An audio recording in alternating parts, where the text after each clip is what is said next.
And we're back with another episode of the Lakers Fast Break podcast. It's Gerald Glassford coming right back at you here from Lakers Fast Break, Pop Culture Cosmos, where we cover the latest news and trends in pop culture each and every week, twice a week, right there for you, wherever you get your podcasts. Plus, also as well, of course, we got Inside Sports Fantasy Football and Game Source. Also, the great folks at LakersBall.com. Go ahead and check out the conversation Ox 1947 is having because he is probably ranting up a storm.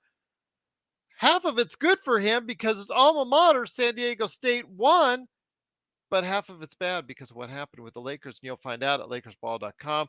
Plus, also as well, support him if you're in the Southern California area and you want your lawn transformed into something much better than it is today. Go ahead and check it out today at Simblades with a Y.com. The Upside Swings NBA Draft Podcast. Go ahead and check out the guys as they analyze in detail everyone that's playing right now in the tournament to see who might go where in the NBA draft. So there's no better place to go for your NBA draft coverage than the Upside Swings NBA draft coverage right there for you at the end Upside Swings NBA draft podcast. Plus also as well, every Friday morning, 7:30 a.m. Pacific, 10:30 a.m. Eastern.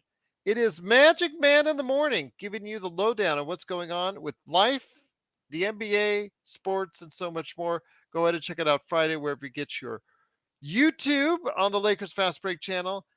Plus, if you could like, share, subscribe, follow, or do whatever it is that you can to support us right here at the Lakers Fast Break and everything that we do.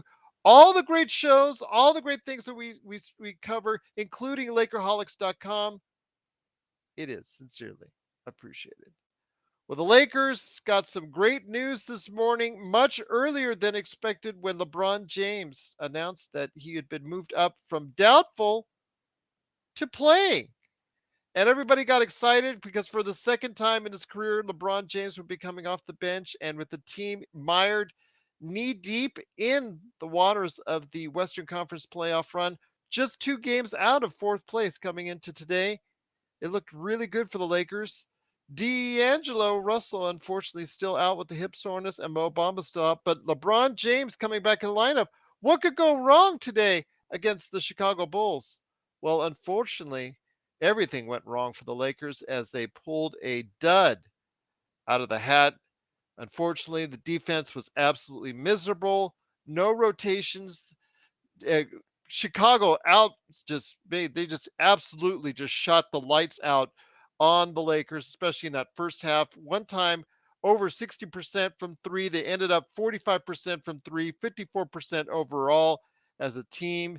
Just destroyed the Lakers inside and out. And even with Nikola Vucevic getting thrown out, the Lakers just could not find any momentum. The third quarter, the Lakers pulled another dud. The second quarter, the Lakers look awful. They just got outscored in the first through third quarter, just could not keep up with the Chicago Bulls. The Lakers look listless on offense, terrible on defense, and even LeBron James coming back into the game couldn't get it done as the Lakers just could not find any which way to stay in this game as they get thumped at home 118-108 in a crucial game for the Lakers. And really, all odds now, all eyes have to be on Chicago as we go ahead to Chicago on Wednesday. We have to go ahead and split. But here today to talk about today's game, as the Lakers right now are 37-38. They fall to, I think, 10th place in the Western Conference and could find themselves out of the mix by the time Wednesday rolls around. First man up, first man here, good man indeed. You got to go ahead and check out what he's doing today with the guys from the Upside Swings NBA Draft Podcast. It is Stone Hansen. And Stone, great news with LeBron, but unfortunately it's very bittersweet as the Lakers pull off one of the worst games I've seen in quite some time, even from them in this match, in this season. Yeah, it was. I mean, it was a pretty disgusting performance. The good news, I mean, if you're looking for silver linings, is that LeBron is back for the next game, and much sooner than we expected. I think we had all said that maybe the Clippers game he's coming back, but getting a few extra games before that game helps us quite a bit. It's his first game back. He looked a bit rusty in the first half, especially. So hopefully next game, he's looks a little bit better, and we have D'Lo back as well. Um, but the fact that we couldn't take advantage of Vucevic getting thrown out of the game. Um, and I mean, I was screaming the entire playback of like run a pick and roll. The Lakers could not execute that for whatever reason. It seemed like that should have been the game plan spoken at the halftime. I don't know why you wouldn't put Andre Drummond in pick and roll every single time that you can. And I think they ran one pick and roll in the entire second half, which is pretty atrocious. Um, Defensively, we looked awful. They were just getting pretty much wherever they wanted. Offensively, we actually shot fairly well. I mean, 51% from the field is a pretty good mark, but the ball just didn't look like it was moving nearly as much as it should have been, and we almost felt like we were letting too many guys have opportunities, which is a weird thing to say, but like LeBron and Anthony Davis should have been prioritized in this game offensively, and it was just more of a spread out type performance when you should be using those guys to attack at the rim the whole time when you don't really have any rim protectors on the Bulls team. So it just didn't make a lot of sense to me. The game plan seemed off from the get go. And uh, yeah, I mean, this is a blown opportunity for the Lakers. Absolutely, a blown opportunity indeed. Again, I want to go ahead and make everyone aware that the Lakers right now are 37 and 38. They are ninth place in the Western Conference. But again, since the fact they have 2 days off until their rematch in Chicago, they could very well find themselves out of the Western Conference playoff mix by that time. We'll see what happens. But also here today, good man indeed. You got to go ahead and check him out every Friday morning as Magic Man in the morning. He is not trying to rob you at any point in time. Just want to let you know he is part of the Toronto Mafia because he's the madman from Toronto. He just can't get out of Toronto traffic unless it's to watch LeBron be a part of a Lakers dud. It is a good man indeed, though. Please check him out every Friday. It is the Magic Man, Sean Grice. And Sean, you truly have to be disappointed by what you're seeing. You were there early. You were hosting the pregame. You were there making the effort for us on playback, which is much appreciated. Nick Molina, Joe Soro was there. You guys were all killing it. Stone, we were all there. We were all of us excited. We had one of our highest viewerships of the year Yes. for playback. And what did it lead to? All that excitement from us could not translate into a Lakers it's good effort, at least. It was just an absolutely poor effort from the get go. And a lot of it has to go to the coaching staff. Yes, Gerald, 100%. It was almost as if you saw LeBron playing today. So it's almost like you're flipping through those magazines and you see that delicious cake, and you say to yourself, "Oh, I've got all the ingredients for this. I can make that exact same cake." And you have all the ingredients ready. You think you have what's a cake. You put it in the oven, Gerald. And then about 40 minutes later, what's that smell? Is there something burning? Yes, yes, you burned that beautiful cake. And you take the cake out, and it doesn't look like a cake anymore, Gerald. That's kind of what this performance was. Flat from the start. And like you said, Gerald, I think that's firmly on the coaching staff, not having them ready to go, uh, staying frosty. No, we're going to tiptoe through the tulips again, and it seemed like they couldn't miss. They, like you said, Gerald, early, they hit their first 70% of their shots from three. It just didn't seem like they were going to miss at all. Now, eventually, they cooled off a little bit. They only shot 45% from the game rather than 70. Uh, but it was just a trouncing. Like the score makes it look like the game is closer than it really was. They had 32 assists to 9 turnovers. We had 24 assists to 18 turnovers. Terrible But ratio. I can't really blame this on LeBron looking rusty because, the fact is he didn't play enough minutes to, I think, really change the outcome. The Lakers from the start looked awful, even when LeBron wasn't in there. Yeah, they were terrible. They were terrible. Unless they were countering off a Bulls turnover, and by the way, they only had 9. The Lakers just had no semblance of of a transition offense. And you've mentioned that before, Gerald, that one of the biggest elephants in the room as far as the offense is concerned is the lack of transition attacks since the deadline move. They're really not trying to make their hay off transition, and it's affecting them because, for God's sakes, you had Vooch out of the game, and Chicago still beat you with points in the paint, 50-46. So Absolutely you disappointing. got beat in points in the paint. You got beat on the boards. You got beat with your IQ tonight because you just turned the ball over way too much. And this is just another example of, you know what? I'm not surprised with the result. I'm really not. I gotta say, just given the fact that every time it just seems like there's been a little bit of momentum or some white light that they could sneak their way through, it goes black. Lights go out. Like Gerald's saying, this team cannot stand prosperity. He should put that on a bumper sticker and have it as the theme for 2022-2023 because they just can't. I mean, they were coming off 3 games in wins in a row. And by the way, before this atrocious effort, the 3 previous games that you lost in the past 10, you only lost by 4. You lost by the Knicks to 4. We lost to the even though the Rockets game was bad, but still, you've been showing effort even in a loss. And this game, none, no effort whatsoever. It was pitiful. It was pitiful. And Gerald was right. I was pretty excited about this. I got there about 45 minutes earlier, and I got to see some of the crowd that was at hand at the crypt. And this was a family game. It really was. There was I saw a lot of families in the crowd. So these people put out their hard-earned money, about $500 a pop, maybe a little bit more, Gerald, at the crypt now, but around there for 4 tickets, and they saw that effort. That was not worth the money. I'm sorry to all the spectators at the crypt. You didn't get the effort you deserved because they decided not to show up today. Once again, it's the Lakers fast break. The Lakers do unfortunately get their butts kicked on the return of 118 to 108 to LeBron James' return. Unfortunately, did not work out for the Lakers as they lose 118 to 108. Stone, I'm just very disappointed in this effort from the Lakers today. I mean, you hit it on the head when you said about AD. Only 8 shots today. I know Dr. Nukes pointed it out as well in the chat.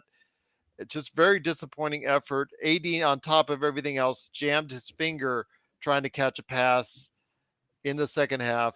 Not very good sign for the Lakers so far, especially with the kind of effort. But really, to me, the effort from the get-go, even before LeBron got in the game, was really subpar. Yeah, I mean, I didn't make it for that first quarter. I had actually totally missed the time on this game. But from second quarter and on, it just was a bad effort, but also just like the game planning was awful. Like there's the offense all season has been the Nate McMillan of go out there and figure out what you're doing offensively. Like there are multiple possessions where AD has his hands and he's shrugging like, what am I supposed to do? Because there's no clear set that's going to be put into place. There's no like nobody knows what their role is on offense. It's just sort of give the ball to somebody and hope that creation is able to be made and some sort of advantage is made that we can get the ball moving a little bit because there's no scheme, there's no offense, any game. The coach has no idea what he's doing. I think, I mean, people were getting really excited with Ham making decisions. He made a couple good ones over the last, couple of games, and it's pretty sad that that is what got us excited because when you're getting to the point where 1 or 2 good decisions in the game is what makes you think that the turnaround is happening for a coach. It's pretty clear that that coach is awful. And yeah, I mean, I don't really have much more to say. Like this team just played terrible in terms of the ball not moving as much as it should have defensively. It was awful, not taking advantage of what you could have taken in this game when Andre Drummond and Patrick Williams are the 5s in the second half. Like those are your centers. Why can you not attack the rim when they're obviously not rim protectors? Uh, just made zero sense to me. That the game plan was off, the effort was off, and combined, you're giving yourself a pretty low chance at winning a game like that. And if you look at the stats, like we could have won this game if we hit all our free throws. Like if we had hit our free throws, we would have won this game. But instead, we blow all those opportunities at the line and get all these 1 for 2s. And we end up missing, what was it, like 9 free throws this game, or probably more. I don't even know. Yeah, 9 free throws. That would have won the game or gotten close to the game. And yeah, we can't shoot free throws, and that really hurts us in fourth quarters. It hurts us the whole game, but especially fourth quarters, uh, when you really need to make them, considering the fact that you're able to stop the clock and get free points, and the team has zero offensive plan. At least you can hit a free throw, but we can't even do that. So it's given me, at this point, I'm very content with let the chips fall where they may. If we don't make the play-in, I'm fine with that because I don't really know what the end goal is with this team. I don't think it's enough to get to the finals, and as much as people are going to hate to hear that, but it's true. I'm sorry. And or at least win the finals. And like I'm very content with where we end up because at the end of the day, we're either getting a top 10 pick or we're getting into the play and we get to root it for them a little bit longer, before we see Darvin's get out coached over and over again, and it hurts us even more in a more coaching. Like the coaching needs to be at a much higher level in the playoffs. So whatever that happens, I'm content with. I'm happy with. At this point, I'm just sort of enjoying game by game. Hopefully better efforts at the very least, to make at least competitive and fun games happen down the stretch. Once again, it's the Lakers losing 118 to 108. The Lakers fall now to 37 and 38. Couldn't stand being at 500, could they? So they fall down to ninth place in the Western Conference. Again, they do not play until Wednesday, so there's a very real possibility, Sean, of the team not actually being in the top 10 seeds by the time Wednesday comes out. Every loss is crucial. Every win is rejoiced right now. There's just so many teams between fourth and 12th. Any subpar efforts, if you give your hardest effort, if we can see out there on the screen that you give everything that you can, that you play smart, you give the ball to AD more often, you get him more than 8 touches in a game, that you do more to go ahead and get this team to a victory and you still lose, okay, we'll take it. It's going to have to be what it's going to have to be. But when you give poor efforts like you've seen today, mismanaged and outcoached every single which way you could, to me, it just seems like, again, that this team does not have any true direction. No, they don't, Gerald. We don't. It like Stone was saying in the podcast, it almost feels like the Lakers offense is just on auto mode. Just whoever has the ball, create an opportunity for either yourself or somebody else, and you can't. That's not professional NBA offense. You need sets, you need rhythms, you need roles, you need people to understand all of those things in a game plan. Like Stone was saying, it seems like there's either an absence of a game plan or absence of a game plan within stretches, and he's not able to make adjustments. I mean, Andre Drummond is not a good defender. He wasn't a good defender when he was in Detroit. He's not a good defender when he was with the Lakers, when he was with the Sixers, or now with the Bulls. You need to find a way to penetrate and attack his interior defense. And they just didn't do it. They I just do did want to not say, do it. with all respect to Zangerstein, who we truly appreciate being part of what we do here at the Lakers Fast Break, but I know that she was saying that Vando didn't play 30 minutes and that was criminal. He was a minus 27 today. So I'm not exactly sure it was his game. When you see that's one of the things about coaching. When you see a player is really not having that effect in the game, Stone, maybe it's best not to have them in there. But I don't think Vando would have been able to change the course of this game, especially because he was having such a terrible impact in there while he was in there. Your thoughts on what things could have changed? I know John also covered and reiterated the fact that Vucevic got thrown out, and that's also something that has to be again addressed. The Lakers did not take advantage of that as well. Yeah, I mean, Andre Drummond's just bad at defense, and the fact that you can't put him in a pick and roll is just absurd to me. That was a golden opportunity. You have LeBron back, you have Anthony Davis, run pick and roll, like get time after time after time, run it into the ground, and they didn't run a single one. I mean, it makes zero sense. It's why wouldn't you run a pick and roll against Drummond?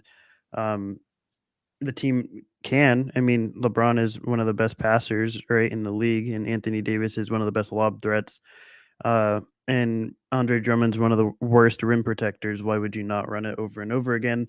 And he's slow. And Patrick Williams is playing backup center for them in the second half. There's just no reason, rhyme or reason to their offense. It's just sort of, and it's been this way all season, even in their wins. Like, I'm sorry, but it's true that they can shoot well, and they have nights where they shoot well and where it works enough to get wins. But even in their wins, there's no schemes, there's no sets that are played consistently, right? Like that's just what their offense has been throughout this entire season, and it's not enough to get us consistent wins. That's been the problem of this team is, as Gerald says, we can't stand prosperity. There's no consistency in wins because there's no consistency in an offense. We don't have a consistent offense. We don't there's no real scheme or game plan from night to night. So it's kind of like almost on us for getting our hopes up, thinking that we can string together 5, 6, 7 wins when in reality there's just the scheming and the planning isn't there. So we're not giving ourselves a fair shot or opportunity to win these games when you don't have that. But I mean, like I said, it is what it is. I'm hoping the Lakers win as many as they can because I enjoy watching the Lakers. I want to see them win, but at the same time, what happens happens. Like it's out of our control, and um, at the very least, we have a pick this year. So I don't mind whatever happens. Like let the chips fall where they may. But I think that if the Lakers really want to push for this, it's not going to be with Darvin Ham. Darvin Ham is holding this team back egregiously, and it showed tonight. Like when you look at everything, yes, we lacked effort, but who does that fall on? Who's supposed to motivate this team? Obviously, our star players, but also the coach. Right, the coach is in the huddles each time out, telling this team, this is what we have to do to get back in the game. This is the motivation you have to have, and they have to tap into the players to get this motivation there. And you have to have a coach that players respect enough to get that motivation from. Um, and when you don't have that, and when you don't have a coach that can consistently run an offensive scheme or set, or take advantage of having Andre Drummond out there the entire second half. It's not a recipe for consistent success, and I think that that's what we've been seeing throughout this season. That's correct. I couldn't said it better myself. The Lakers unfortunately fall with a terrible effort today, 118 to 108.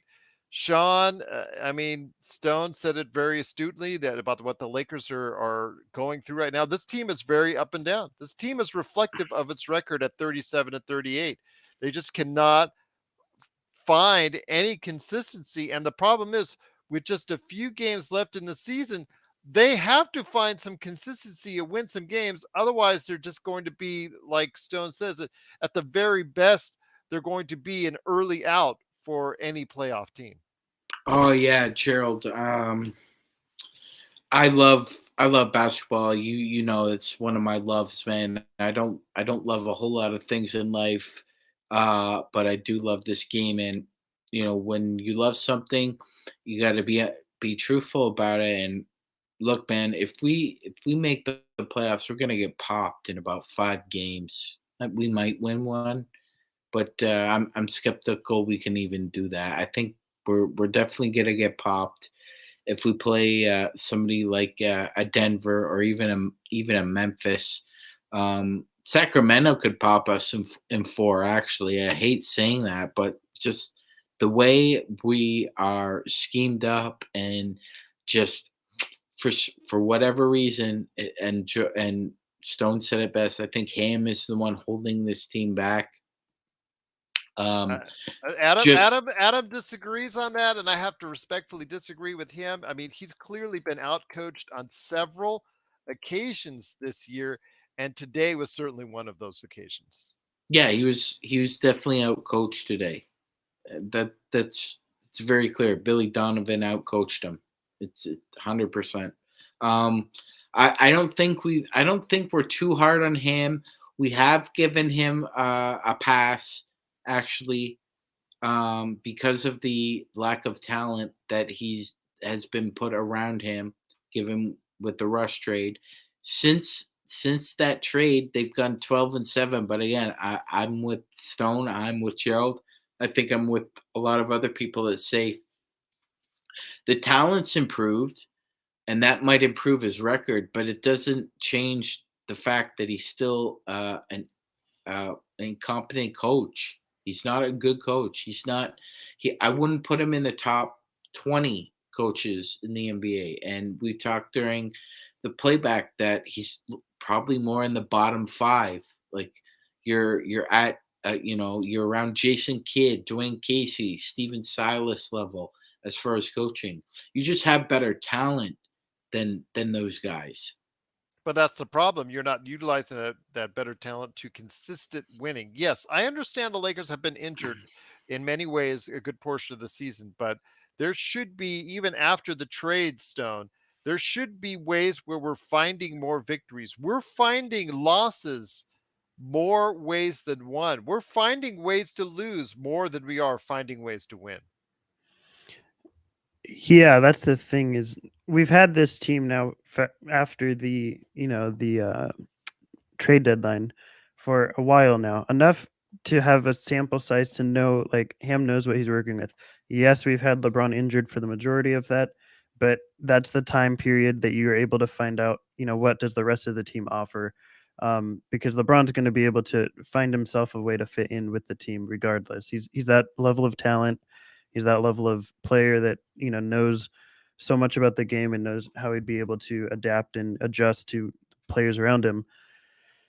And I think that Ham failed on the capitalizing on that frame. Like, regardless of record, just watching games, there's a lot of things Ham, I think, could have experimented with a little bit at times.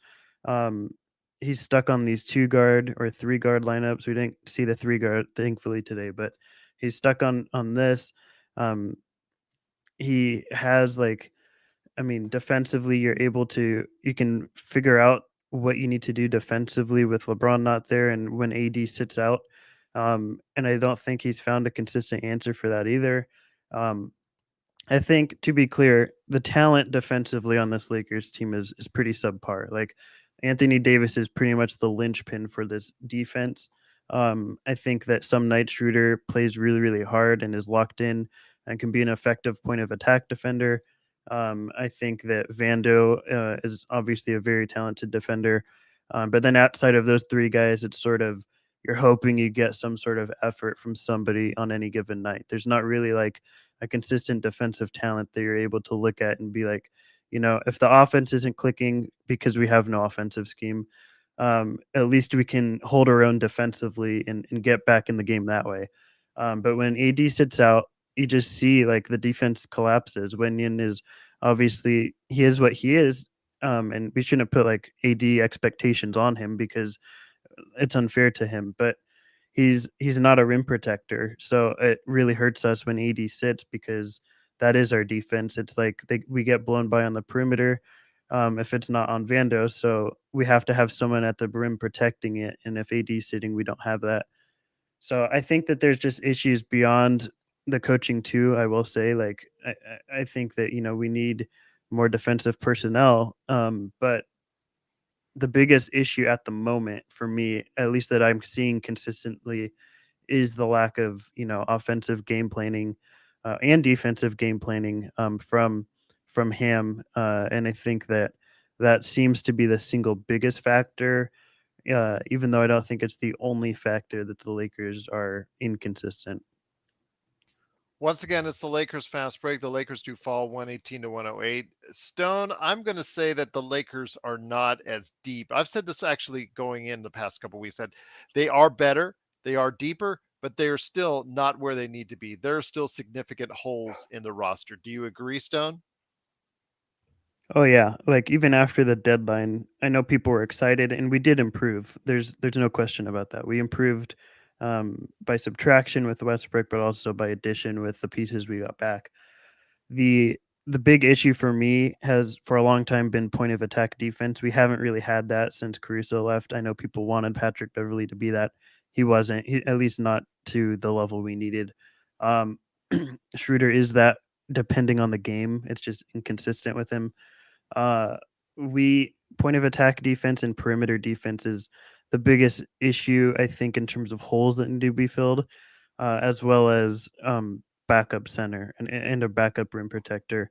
I think offensively, like we have enough pieces to make it happen.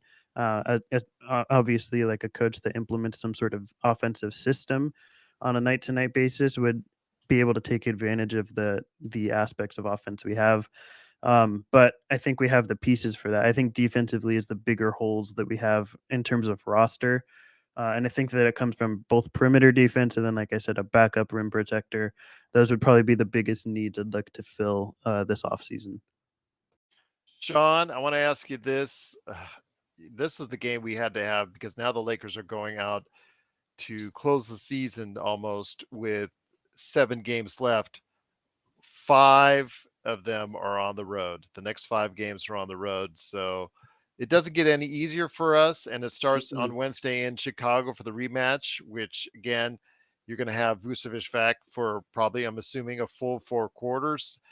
And then you're going to have a very motivated Patrick Beverley again, et cetera, like we saw today. What do the Lakers need to do to get it together? LeBron will be back. He'll be able to play a little bit more in the offense. He did look a little rusty today, but again, it isn't all on LeBron. It isn't all, again, this team got outcoached and outplayed from the very start, from the very get go. They need to change things around because, again, the next 5 games are on the road. Yeah, 100%. And I'll answer your question, Gerald. Then I have a question for you. Um, I expect the effort to be much better Wednesday, like much better. And you would hope that the Lakers would take advantage of the situation that presents itself to them on Wednesday. You're coming into a team's barn, but they've been on a 3-4 at that point because they're playing the Clippers tomorrow night. So you're getting them when they're a little bit tired and they're coming back across the country. If the Lakers aren't going to win that game, I mean, just fold up the tent. Just fold up the tent because what really pissed me off today, and I mentioned it before you fine gentlemen joined me on playback, is that I did not want the coaching staff or LeBron to potentially take the ball out of Austin Reeves' hands and have him defer just for defer's sake. That's not that again, there's no point there's no point and purpose to that. He's playing very well. And Gerald, do you think at this point in time that Malik Beasley and Troy Brown Jr. should have more shot attempts than Austin Reeves? I'm just going to say right now, first off, we have kicked out Domino. He is no longer a part of this chat and will no longer be a part of this chat because he's been banned for his extremely terrible and extremely repugnant and repulsive comments. Getting back to what you're saying, Sean, I will say that it should be where AD and LeBron are getting most of the touches, that everybody else feeds off that. Plus, they need to go a lot more transition. 5 fast break points does not make a winning game of success. No, it doesn't. It doesn't. It just felt like all the momentum they helped create amongst themselves the past 3 games. They just blew it up. They just decided to blow its brains out. Um, you know, and I understand people saying, well, maybe LeBron. Why did LeBron choose today of all days to come back? Well, you know something. That was a collaborative effort by everybody saying he should have come off the bench. That's the only issue I have. Why is he coming off the bench? That made no sense whatsoever. None. Because you already have a deficit with your bench play. Like, because Malik Beasley is up and down, and we don't know what we're getting from Schroeder night to night either. The bench play is kind of sketchy, and you just decide, yeah, we'll put LeBron with the bench guys and see what happens. I'm just so disappointed at this game, Gerald. The more I think about it now, it's not just an effort, it's an attitude. Darvin Ham has one hand in his pocket and the other one is up his nostril, it seems, during games, rather than focusing in on what's going on the court. I'm just frustrated at this point, beyond belief. I understand what Stone was saying about just watching this trifling garbage at times, and we're not trying to be like overtly negative, but that's what we're seeing. It's garbage. It's not a quality standardized NBA play. It's not. It's not. Just like They Domino Roger, garbage, absolutely. And I'll say that right there.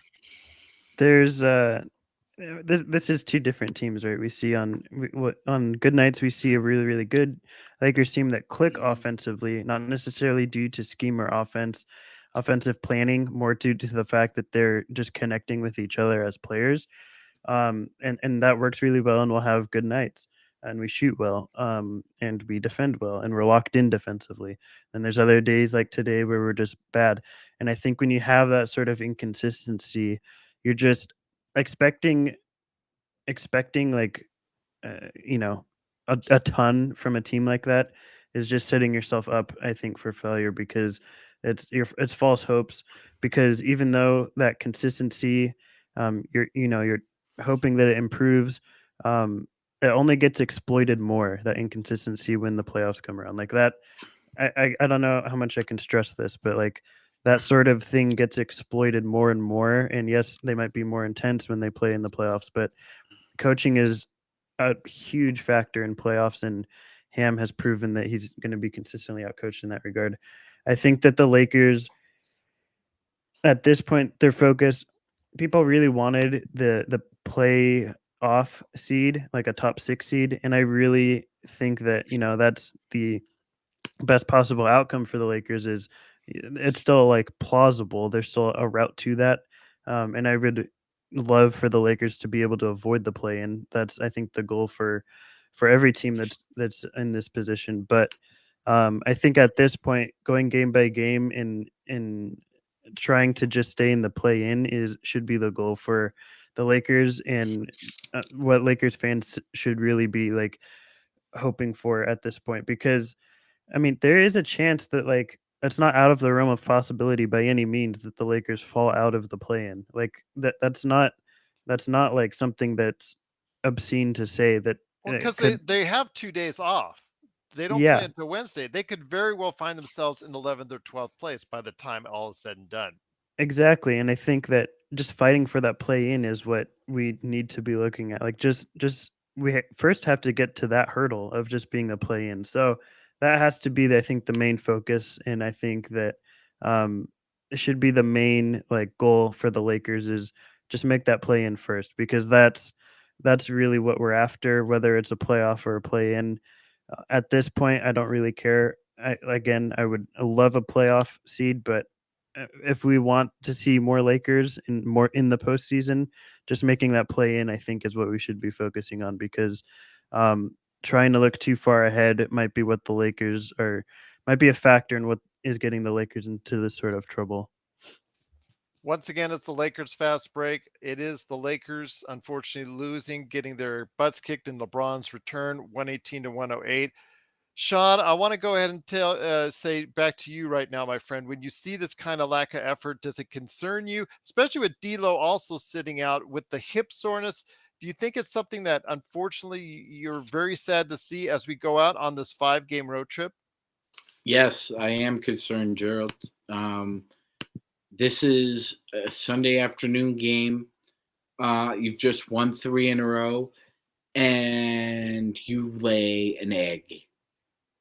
And you lay an egg. It's not like you've laid eggs before. You have this year, so that doesn't surprise me. But it's the way you did it.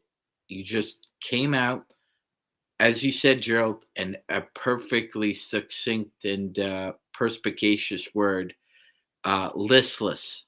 It was listless from the tip. And you just decided you were just going to sleepwalk through the first quarter. And we were only down 29-26 at that point, but that should have been kind of the canary in the mine, because we should have been down, 36-24. It should have been a 12-point deficit, or a 15-point deficit, rather than a 3-point one.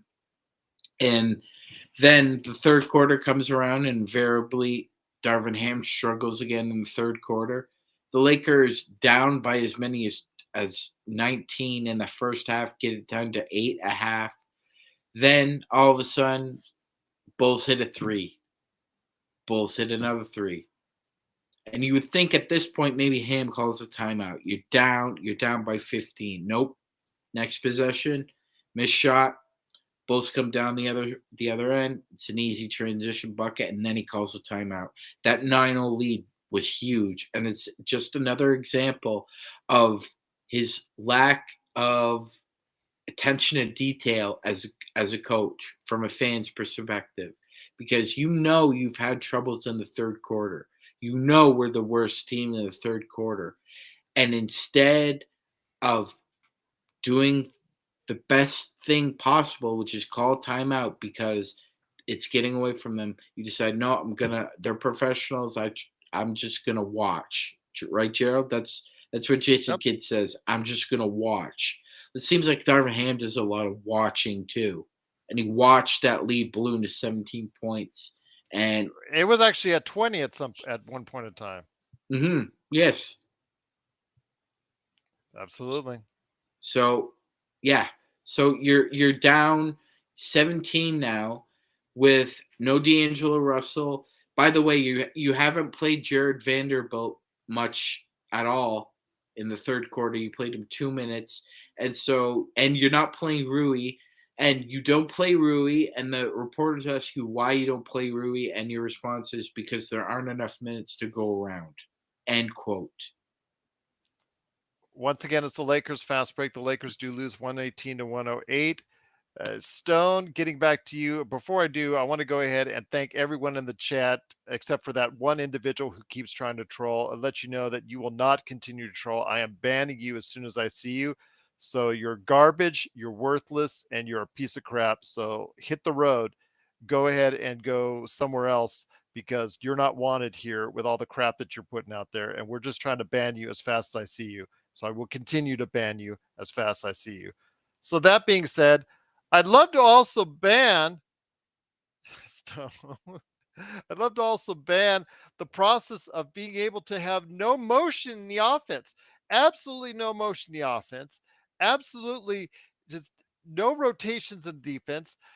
And people are trying to defend Ham, and I commend people that are trying to defend Ham in the chat. They're really saying positive things about Ham in the chat, because I know a lot of people in the chat are probably against Ham, and they're saying they're against Ham as far as just the not against Ham per se, but just the fact that he's not coaching the way this team needs to be coached.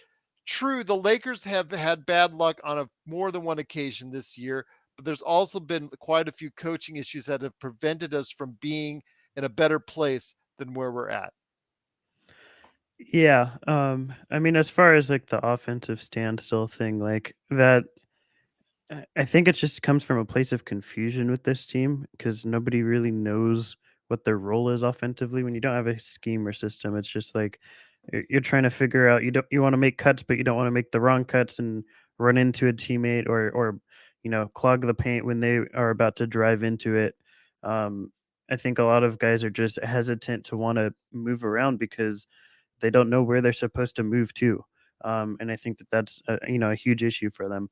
Um, I don't want to keep harping on it over and over. So, but in terms of everything else, I think again the Lakers are a talented team, a team that I think has potential, but I think that we're severely limited with um, coaching as well as other things defensively. But um, I'm going to continue to root for them. I'm going to continue to want them to win, but I think that this team really has to do some internal look within the team as to some self-reflection as to what it is that we can improve as a team moving forward. How can we get better?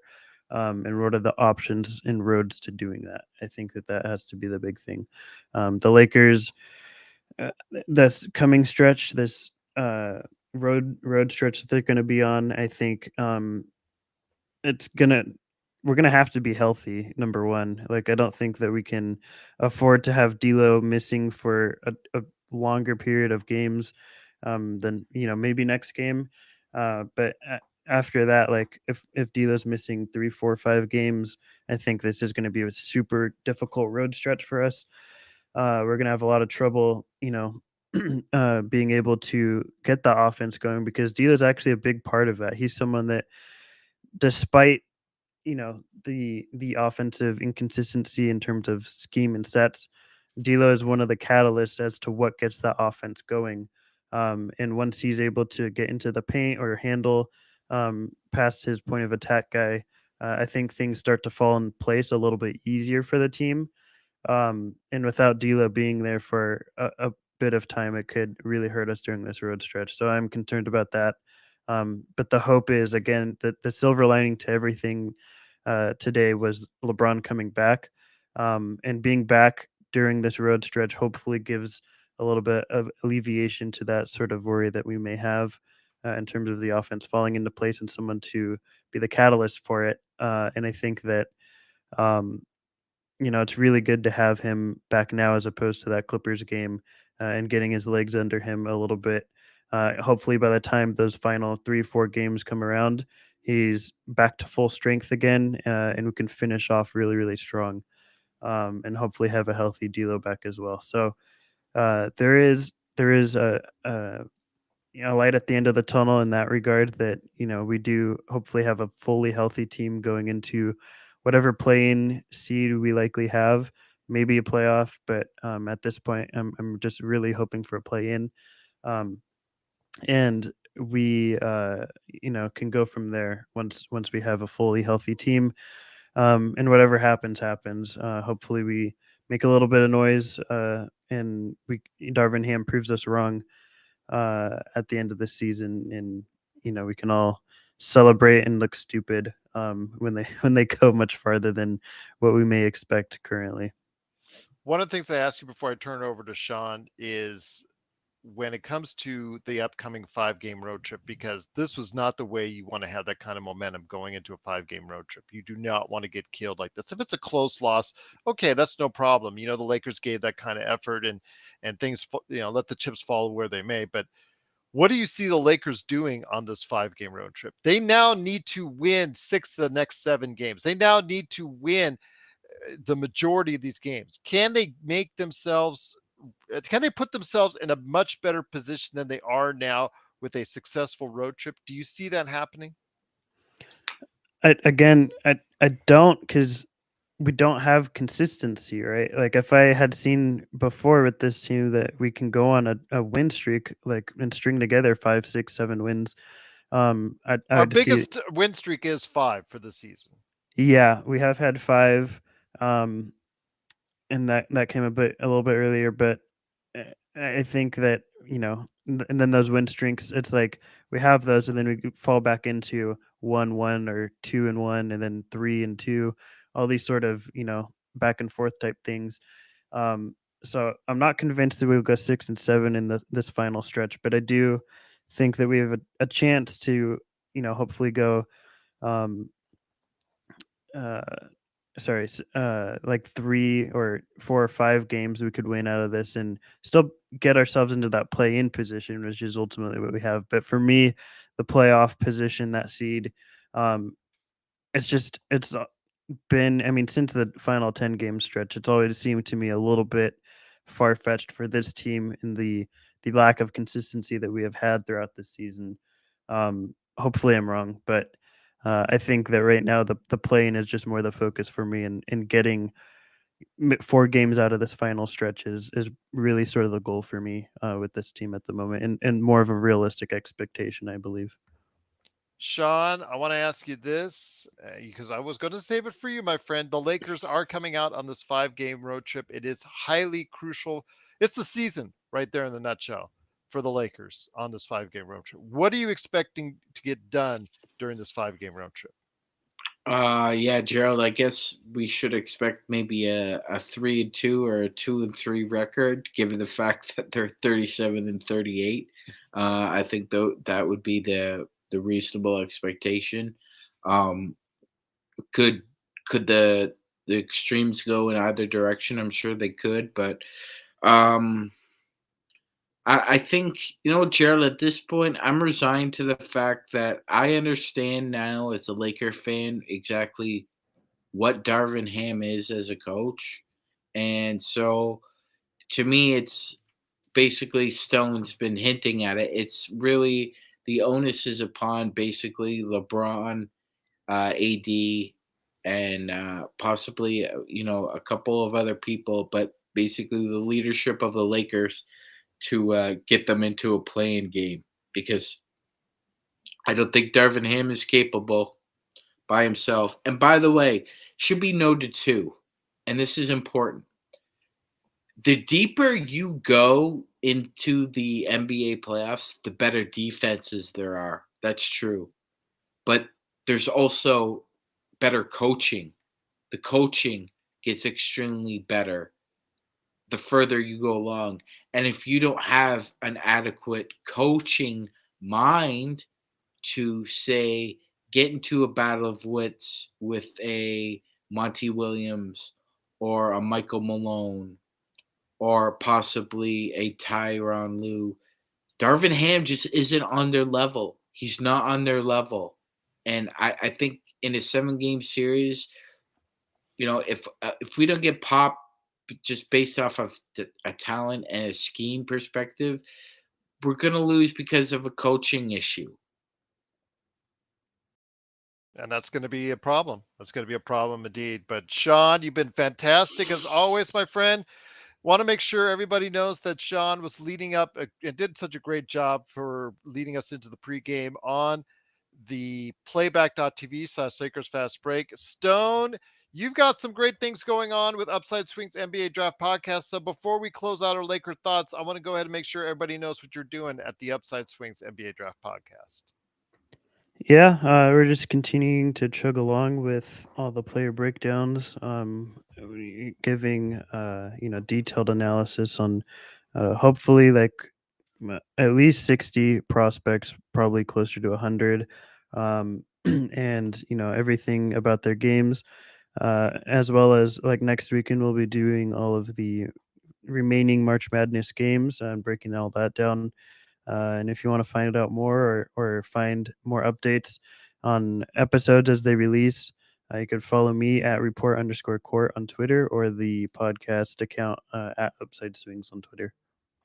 There you go. Great show indeed. So if you want your update of what's going on with everything relating to the NBA draft, it's the Upside Swings NBA Draft Podcast. And Sean, you've got a morning date for everybody on MagicMan in the morning coming up this Friday, as he does 7:30 a.m. Pacific, 10:30 a.m. Eastern. I was going to kick it over to him. There he is. There he is. You were so excited to go ahead and plug your own show that you actually kicked yourself out. Well, thank you very much. Yes.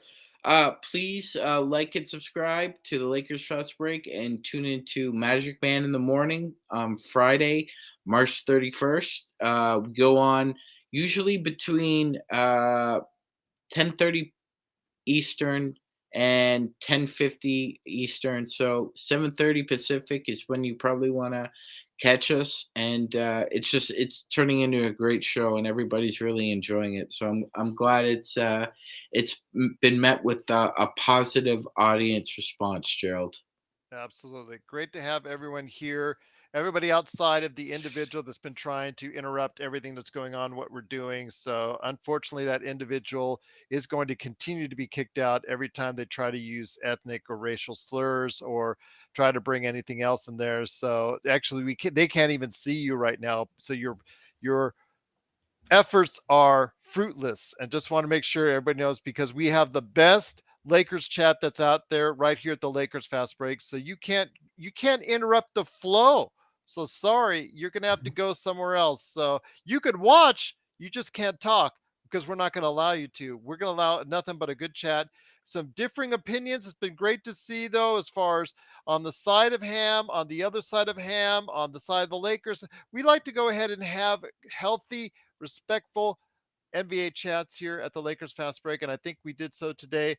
I'm hoping for better things on Wednesday. The Lakers should be motivated now, seeing as how today's effort with a 118 to 108 loss was very disappointing indeed. But we do have LeBron back. Hopefully, we'll have D'Lo back.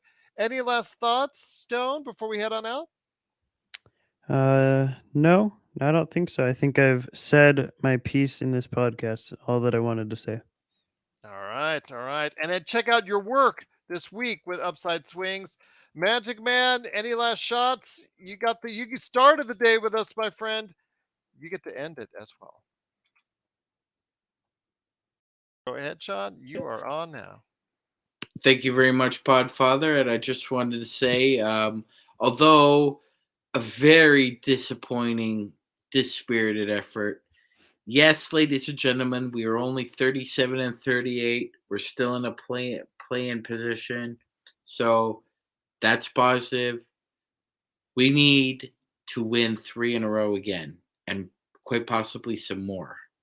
So I'm hoping we start a new winning streak on Wednesday, and Darvin Ham is able to not have to coach hard in the fourth quarter to pull out a victory, because I think Billy Donovan's got his number. Well, let's hope that changes on Wednesday. We're looking forward to a great matchup between the Lakers and the Bulls on Wednesday. We will also be back, I'm going to say Tuesday, for some NBA observations. Looking forward to it. And I also hope to set up a Do You Know Your Lakers trivia this week. So we'll see if we can go ahead and do that as well when we've got everything that's going on with L Rob. And I'll tell you what, it's just a great time indeed. So thanks so much, everybody, for being a part of what we're doing here. Again, the troll that's going to be is going to be unfortunately banned again. You're not going to win. You're not going to win at all. I'm already banning you again. So your efforts are deleted as you are. As the great Matt Hardy would say to you, delete, delete, delete. You have been deleted. Unfortunately, the Lakers do lose 118 to 108. We'll be back on Wednesday night without any dumb trolls, looking hopefully for a Lakers win. So please join us for that. Plus, we got other stuff coming up for you this week. And the best Lakers chat room that's out there, despite the stupid trolls, despite the loss today, is the Lakers Fast Break. So thank you to everyone out there except for the stupid troll, for being a part of what we're doing today. Thank you for the subscribe, King Lou. Truly appreciate it. Subscribe and like to get the latest notifications when we go live on the air. We will be back this week for much, much more. It's now crucial time for the Lakers. The season is now on the line as the Lakers head out on the road. How will they do? We'll find out right here at the Lakers Fast Break Podcast. I agree, Blue Magic. Absolutely 100% agree. Something is wrong with that individual, and I hope they get help.